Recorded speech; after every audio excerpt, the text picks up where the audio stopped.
Hey guys, this is Mark here from pixelfiendtech.com, and today I'm going to be covering the iPhone 5S. Okay, so yesterday Apple took to stage and announced two new iPhones, the iPhone 5S and the iPhone 5C. Now I will cover the 5C in another video.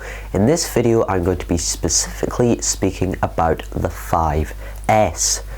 Okay, so it has a very similar kind of body slash shape to the current 5, apart from now it comes in not two colours but three colours. So you have the black and the white, and you also have a gold colour.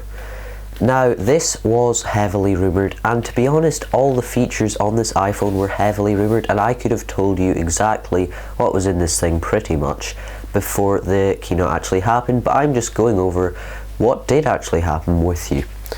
Okay, so next up we have iOS 7, of course. Now iOS 7 is going to be out of the box and it will not be downgradable. It will actually be in a 64-bit format as well as a 32-bit format, and will run on 64-bit on the 5S, which basically just means it'll be able to take on some more complex tasks. Next up we have the new A7 chip. Again, this is just going to be a faster 64-bit chip. Now 64-bit is pretty revolutionary for smartphones, and that A7 chip sure should speed it up.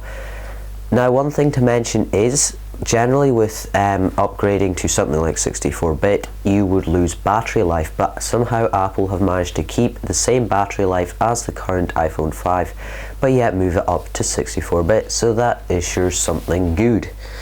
Next up, we of course have the release date. So iOS 7 will be released to the general public for free on the 18th of this month, so that's just about a week from now. 2 days later, the 5S and 5C will be released. Now the 5S will not be available for pre-order, so that is surely an annoying thing. So if you want to get it straight away, you will have to queue up outside an Apple store. Next up, I'm going to speak about the camera and the flash. So the camera is very similar, apart from it has a kind of ultra pixel type thing where the pixels take in more light. Then the lens is an f2.2 aperture, so you should get some better photos, but the main thing is the software. So it has a slow-mo video feature, which I believe is about 120 frames per second in full HD.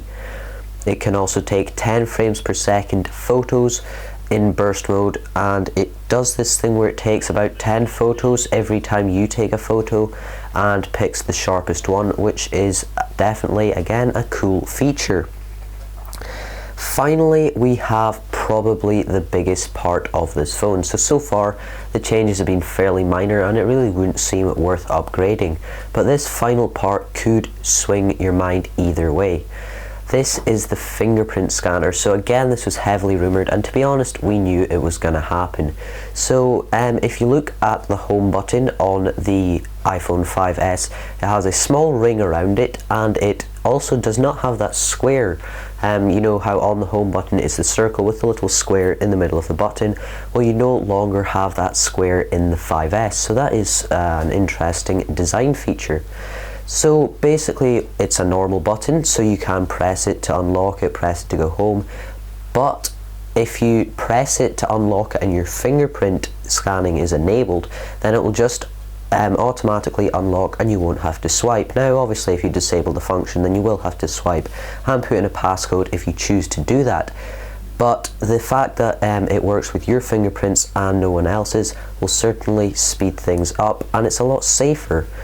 Also, Apple stated that your fingerprints will not be saved on their servers or in the iCloud, which is a safety feature that basically makes it a lot harder for people to get into your phone.